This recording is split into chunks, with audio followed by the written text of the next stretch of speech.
Assalamualaikum, magandang araw. And today is Friday, Day. And for today's video, I crave this rice pulaw. This one is Desi Pulaw rice. This is one of my favorite food here in Bangladesh.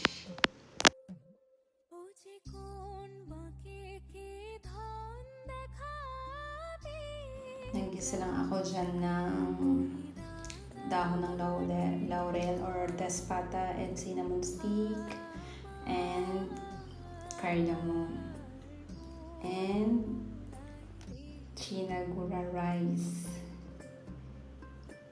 Nilagyan ko siya ng 4 green chilies. Nilagyan ko siya ng tubig, ng salt. Nag-add ako dyan ng grated carrot. More salt to taste. At ilalagay ko na yung masala. Yung paglalagay nyo ng salt at ng masala, depende lang yan sa kung anong gusto nyong lasa niya, kung gaano karami. At ayan naman yung prawn masala. Pwede rin kayong gumamit dyan ng magic sarap or ginisa mix. And then, nilagyan ko rin siya dyan ng fresh milk. Pag fresh milk yung gamit nyo, na cow's milk, mas malasa siya. At nilagyan ko rin siya ng dried raisin.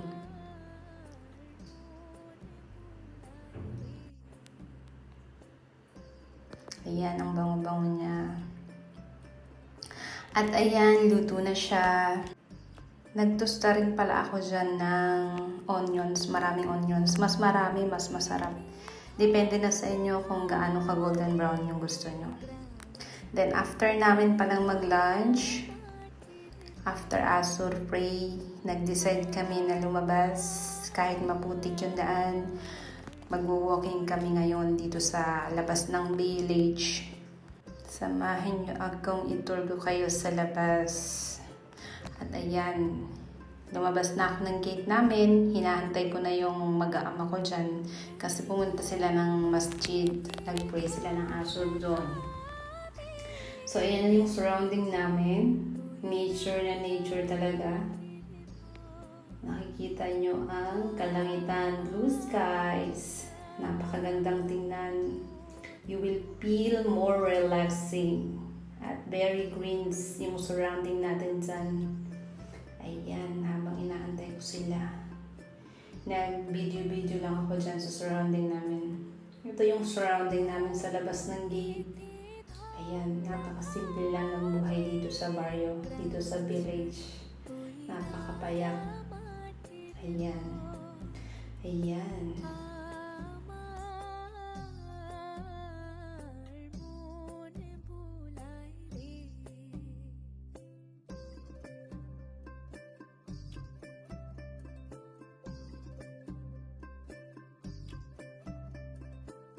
And then, ayan na, nag-start na kami mag-walking. Nauuna yung aking mga kids dyan at ang tatay nila. Bali, nasa likod kami dyan ng aking bunso. Binibideo ko pa yung kapaligiran. Ayan. Hawak ko ang kamay ng aking bunso. Ayaw niyang maglakad. Sabi ko sa kanya, bibili kami sa tindahan ng lollipop. Kaya ayan, nakapaglakad siya. Yan ang bunso kong mataray. Yan, tumakbo na papunta sa kanyang tatay at kuya. Ayan, binukat ko na ang aking bunso kasi maputik yung daan.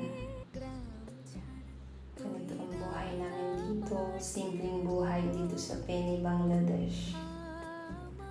At nung una, talagang mahirap mag-adjust, nakakapanibago. Alam mo yung meron tayong freedom na pupunta ng malls, ng tindahan.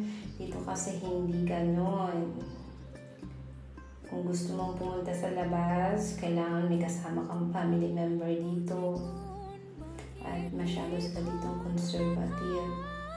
At ayan, maputik yung paa namin dyan, kaya nag-decide kami magugat dun sa pusong dinaanan namin.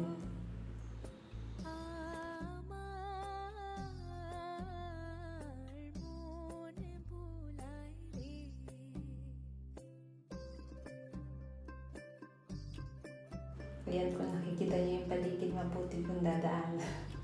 Kasi tag-ulan na dito. Ayan, oh. Yan, may mga tubig dyan. Dyan kami nag-step-step sa mga sako na yan. May putik yan sa loob. Ayan, napakaputik ng daan at madulas.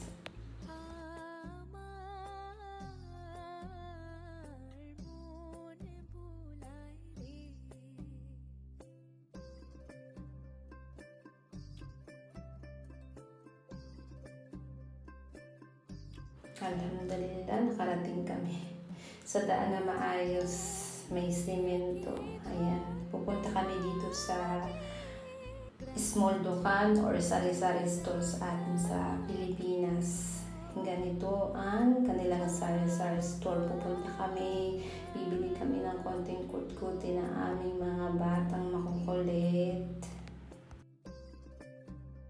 At ayan nga, may nadaanan kaming graveyard. Dito kasi sa lugar nila, pwede kang mag-living sa kalapit bahay doon lang. Alaw dito sa kanila, unlike sa atin. Dito pag meron kang lupa, anytime, kung gusto mong maglagay ng living doon, walang problema. Ayan o, mga libingan yan. Tinadaanan namin. Yan. At ayan na pala yung dukan dyan. Ayan na yung sari-sari store, nakarating na kami. Bibili na kami ng juice dyan at kut-kuti ng mga anak namin. At wala ka ditong makikita nakatambay sa tindahan ng mga babae. Puro mga lalaki lang ang nagtatambay-tambay dito sa labas. At ayan, pauwi na kami.